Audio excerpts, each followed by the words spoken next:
In this video, we'll be looking at James May roasting Tesla again.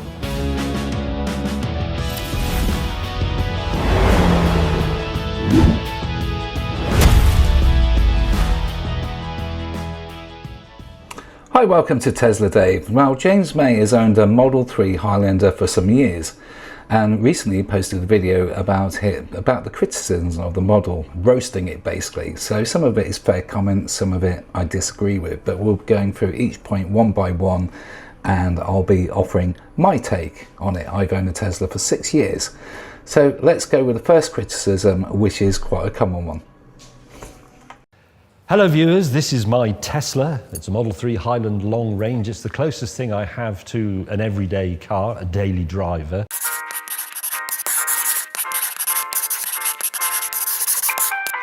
Well, I suppose in some ways I don't like the fact that people associate the Tesla with Elon Musk, and some people have a problem with Elon Musk. I don't particularly, I sort of don't care about him really.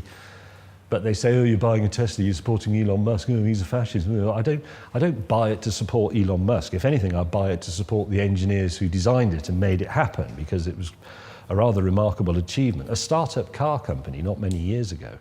Well, I agree with James there. I bought a car, I didn't buy the opinions of the CEO. Every time I buy a phone, a pair of shoes or a camera, I don't look at the opinions of the CEO. So it is irrelevant of his opinions, whether you agree or not.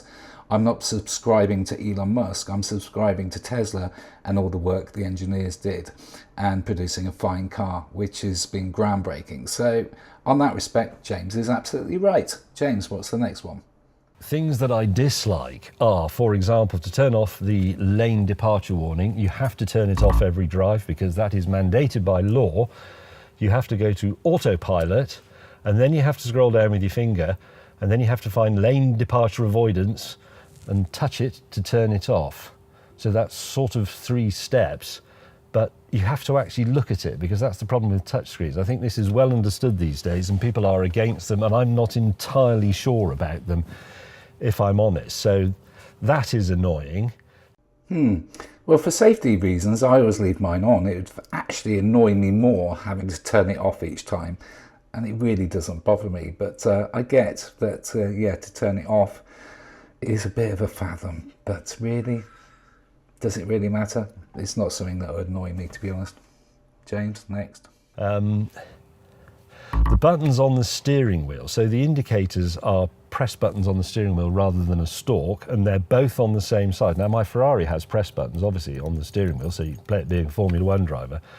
This is left there, and then right there, and again, to cancel, and there's a little raised ridge in the middle so that you can feel it with your thumb, but somehow it's not quite enough when you're driving along. And yeah, I actually agree with this. When they removed the indicator, I mean, I agree with improving technology and making life easier, but being different is only better when the technology works. In this case it didn't, and Tesla soon renegaded on this, and in later models of the Highlander 3 they put the indicator back. And the headlamp, high and low beam and flasher, is there, so you can flash or hold your finger on it for high beam, but you have to hold your finger on it just a little bit too long, and it's just slightly annoying. Well, I partly agree. Flashing the headlights should be immediate, instinctive action almost. But if you have to think about how long you're pressing the touch sensitive control, the design has introduced hesitation where none existed before. It's a small annoyance and you eventually adapt to it, but adapting to a worse control does not make it better control. Give us a proper stalk, Tesla, go on. James wins that round. What's the next complaint, James? It's a tiny thing, and here's another tiny thing. You turn the windscreen wipers on there, and then a little menu pops up and you can scroll through auto 1, 2, 3 and so on, but auto doesn't work properly because it's a camera-based system, and automatic windscreen wipers are crap and nobody ever asked for them. Well, he wins that one again, and maybe a dedicated rain sensor may be the answer to the problem. But yeah, I mean, automatic windscreen wipers are useful when the technology works. But if they can't detect rain, then it sort of powers them useless. And we've done a video on that before on this channel. But yeah, they are a bit random. But when they work really well. But they don't seem to adapt to British drizzle. They need sheet rain to realise there's actual rain on the screen. Because everything has to be done via the touch screen, because they didn't want any buttons in here. For example, you want to adjust the mirrors. Now, I don't need to do this because I'm generally the only person who drives this, and once it's all set up, it's fire and forget. But in order to change the mirrors, you have to go into the screen, you have to go to controls, and then I have to go to, hang on, where is it? Mirrors. So I select mirrors, and then I select left mirror, and then I have to use this wheel to... No, I have to press adjust. Hi and welcome to Taxi Talk. Now, did you know we have a website? Yeah, we do. And that website is here. You can see all the latest episodes on there. You can see some of the car reviews we've done. You can even get in touch with us if you'd like to appear on the next season. So for all the latest news from Taxi Talk, don't forget to go to www.taxi-talk.co.uk. Keep abreast of all the news and all the episodes that are there, and just to get in touch, or just to send us some lovely emails telling us how brilliant we are or how crap we are. Either way, the website is there. Now back to the main feature. And then you have to scroll the wheel to do it, etc., etc. And it's a bit unnecessary compared with, a nice little joystick. And likewise, if you want to adjust the steering wheel, where is that? There's the steering wheel. So now I use the left scroll wheel, and I mean, it's quite clever, and then it minimizes the number of buttons, but it increases the depth that you have to go to change anything. I think he's making a bit of a drama out of this. Yes, it's a bit complicated, but you only have to set it up once, both the wing mirrors and the steering wheel, because the car remembers your profile. So I think in 6 years of ownership, I've only used it twice, and that was when I went from a Model 3 to a Model Y. So really there is no problem. Next, James, you're just filling in gaps here. Open the glove box from the screen. I mean, come on. So I'm going along, say with my missus. Let's say we're just driving along, and maybe the map is up there, rolling along. Well, could you just open the glove box? I've got my tissues in there. Yeah, hang on a minute, darling. I'll just go to car, I'll go to controls, and I'll open the glove box. I'm sorry I drove into the back of the tractor whilst I was doing that, but there you go. And you have to close it manually. Very funny. I'm not sure everyone's crashed into a tractor looking for a box of tissues, but I take his point. Yeah, a £5 handle causes all this misery, and he's quite right. The passenger should be able to open the glove box, but there you go, that's Tesla for you. And in reality, it just stops you clogging your glove box full of gunk and used tissues and parking tickets and everything else. So yeah, take his point, but yeah, it really isn't something that can stop you buying a Tesla. Now, when I bought the car, I had to go and pick it up from the dealer. The bloke who handed it over, he said, oh, you're best off setting this like this, this and this, and then just forgetting about it. And he went to headlights, so that's that level of the menu, and he set the headlights to auto. That's sort of fair enough. And then there is adaptive headlights. There you are. I've turned it off, but you can turn it on. So what it does is it detects lights coming the other way, and it automatically cuts out some pixels from the lights because they're LED, the idea being that it dazzles people less. It also cuts them out if you get light reflecting off a road sign, for example, which often happens just before you're going through a bend. So I don't like it. It's another of those things, people who do coding and so on, they thought, oh, that would be clever, wouldn't it? But, well, yeah, it is, but you don't actually need it. You simply don't need it. You need high and low beam. That's it. Well, I disagree with him here. Adaptive headlights aren't just because somebody discovered they could write it into the software. It's actually very useful.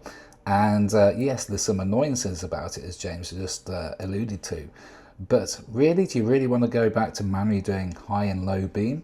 It's a bit like anti-lock brakes. I mean, they're a lifesaver, but, just comparing it to it used to be better when I could just put my foot on the brakes myself is not good enough, really. So yeah, I think he's being a little bit old-fashioned there, really. Maybe we should take away powered steering as well. I'm sorry if that sounds really old-fashioned. I'm right, though. Does the boot... I hate that noise.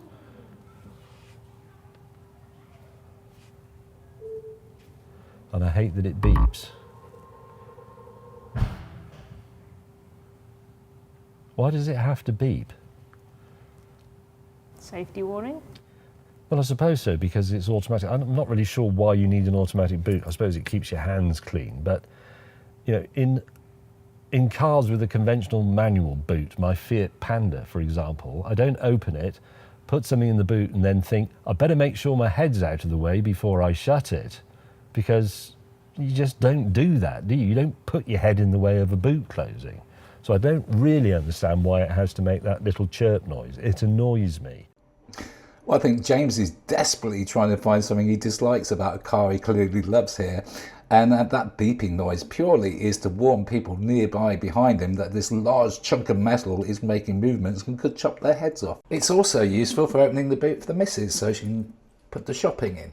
So I'm going to give him, I think, yeah, half a point for the annoying beep, but the rest I don't agree with. I haven't mentioned charging at all, have I?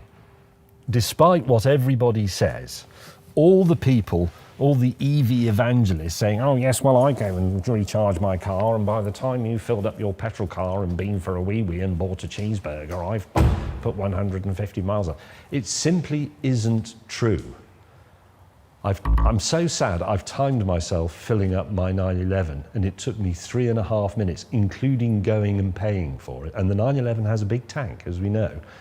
You cannot put anything on a Tesla in 3.5 minutes, even on a supercharger. It's nothing. Charging electric cars takes a long time. Now, if you do a long journey, you have to think ahead and you have to plan accordingly and work out where you're going to stop and charge and when. And it's just more life admin. And I'm 63 years old and I can't be f***ing bothered. Why did you pick a Tesla? Well, yeah, it's a very good question because since I bought this, which is what, 2 years ago now? How long have I had it, Lucy? 2.5 maybe? 3? 2.5 maybe, yes. There are a lot more EVs available now. And I've driven things like Polestars and even the Dacia Spring, which is really basic electric car, but actually rather likeable. Would I still have the Tesla? I don't know. I mean, part of the appeal of the Tesla, this is really boring, but on my regular route down to where the pub is, there is a supercharger exactly halfway on both sides of the road. So if I haven't charged at home, and about 95% of all my charging is done at home in my own garages, but if I haven't, I can just stop en route and eat a banana and put an extra 50 or 100 miles on my Tesla. So, yeah, but would I have the Tesla if it were my only car? No. Oh, sorry, that's another thing I hate about Tesla. Is they only come in really boring colours. Sort of white, black, dark blue, red and grey. Yeah, well, he may be right about charging, but 95% of charging is done at home. And even Tesla, there's not much thought to it. The Tesla route planning will tell you where the charger is. And yes, it can't compete with putting petrol or diesel into a car. That would be silly to think of such thing. But if you normally amble around a service station on a long journey, which most of the charging is done on, then it can equate to the same amount of time. But yeah, most charging is done at home anyway, so it's not really a problem. And if he's going from his home to his pub, then he'd probably charge up at the pub. So yeah, not really an issue there. I do agree on the colours. I'll give him that point there. For a company that is set into the future and has been groundbreaking and giving the legacy firms, quite frankly, a bloody nose, then the colours are very dull. And you'd expect to see maybe something nice like a fluorescent yellow or orange, rather than having to have the car wrapped yourself. So Tesla, it would be great to see some great colours, like the Chinese manufacturers in the UK and Europe are offering. For those in the America, yeah, China vehicles, something completely different, and will probably threaten the very survival of companies like Ford. So there you have it. There's James May talking about 10 things or more that he doesn't like about his Tesla. Quite frankly, all irrelevant, because even he admits in the video, which is probably the most powerful review, is that he uses it mainly as his daily. Would he use it if he had it was his only car? Possibly not, but James May is lucky enough to have a whole harem of different vehicles, ranging from Triumph Stags to Porsche 911s, and of course the Tesla. So what do you think? Is he right about the controls on the steering wheel? Is he right about the colour of the vehicles? Is he right about adaptive lighting and brakes, etc.? So please do like, share and comment on this video. I will respond to every comment you put below, and until next time, stay safe and keep on driving. Thanks for watching.